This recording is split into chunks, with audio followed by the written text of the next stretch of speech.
Football কখনো আনন্দের গান গায়, আবার কখনো তোলে বিষাদের সুর।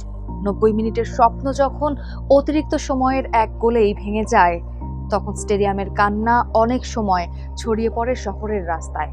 2026-এর বিশ্বকাপের ফাইনালে স্পেনের কাছে আর্জেন্টিনার হারের পর ঠিক এমনই এক রাতের জন্ম হলো, যেখানে ফুটবলের আবেগ মিশে গেল ক্ষোভ, হতাশা ও সংঘর্ষের বাস্তবতায়।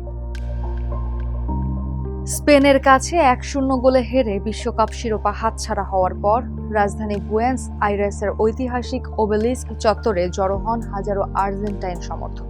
ম্যাচ জুড়ে পরিবেশ শান্ত থাকলেও রাত গভীর হওয়ার সঙ্গে বদলে যেতে শুরু করে পরিস্থিতি। দ্য টেলিগ্রাফের প্রতিবেদন বলছে, কয়েকজন সমর্থক ওবেলিস্ক ঘিরে দেওয়া নিরাপত্তা বেষ্টনী টপকে ভেতরে প্রবেশের চেষ্টা করলে পুলিশ তাদের বাধা দেয়।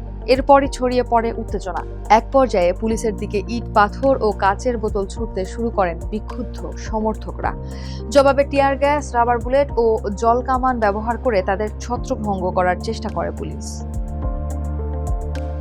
সংঘর্ষের পর রাজধানীর বিভিন্ন সড়কে ছড়িয়ে ছিটিয়ে থাকতে দেখা যায় ভাঙা কাঁচ, ইট, পাথর ও অন্যান্য ধ্বংসাবশেষ। এদিকে সামাজিক মাধ্যমে ছড়িয়ে পড়া কয়েকটি ভিডিওতে দেখা যায় মাটিতে পড়ে থাকা এক সমর্থককে লাথি মারছেন এক পুলিশ সদস্য। ঘটনাটি ঘিরে নতুন করে সৃষ্টি হয়েছে বিতর্কের। স্থানীয় সংবাদ মাধ্যমের তথ্য অনুযায়ী সংঘর্ষের সময় গ্রেপ্তার করা হয়েছে অন্তত 15 জনকে। আহত হয়েছেন 7 পুলিশ সদস্য সহ বহু সমর্থক।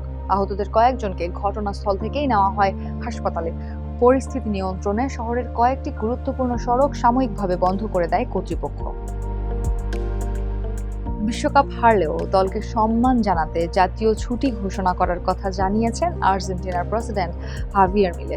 তিনি বলেন, খেলোয়াড় ও কোচিং স্টাফ যেদিন চাইবেন সেদিনই ঘোষণা করা হবে জাতীয় ছুটি।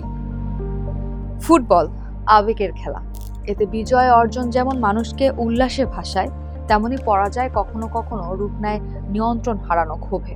2026 বিশ্বকাপের ফাইনালের রাত্রি সেই বাস্তবতারই আরেকটি নির্মম উদাহরণ হয়ে থাকলো, যেখানে একটি হারের বেদনা পুরো রাজধানীকে কয়েক ঘন্টার জন্য পরিণত করেছিল রণক্ষেত্রে।